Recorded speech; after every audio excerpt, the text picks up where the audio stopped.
Hey, what's up? I'm going to be talking about the 500 homicides in Chicago. You know, for a black male growing up in such a tough environment is very tough.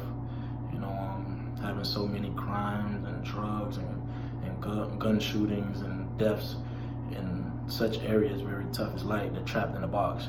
So I think it's very disproportionate. For black males in the Chicago area, in hoods and poor neighborhoods.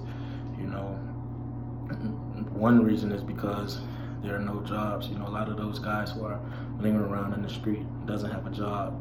In most areas in poor neighborhoods, there aren't many job options for black males. So basically what they do is turn themselves into the streets and become gangsters and gang bang and basically kill each other.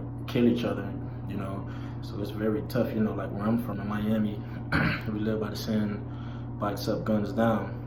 It definitely dropped the crime rate tremendously, but crimes are still going to occur, because it's just the nature of life. But in Chicago, it's so tough. I even visited Chicago and saw the area. It was terrible. So many guys in alleys just lingering around, not having much to do. You have kids that are in middle school, skipping school, just to go hang out on the street. So I think it's very tough growing up in Chicago, and I think it's something the government and people around the world and people in Chicago should definitely come together and do and protest and try to reduce this thing, because I don't think it's going to come to an end. That's all around the world. Crimes and murders and stuff like that are going to happen. That's just the nature of life.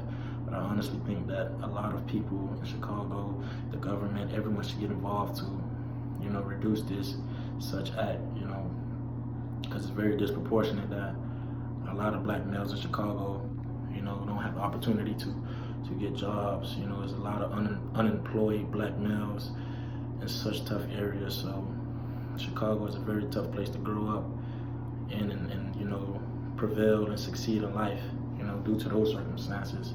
So I think definitely a protest and some community service or things of that nature should definitely play a role in reducing those things and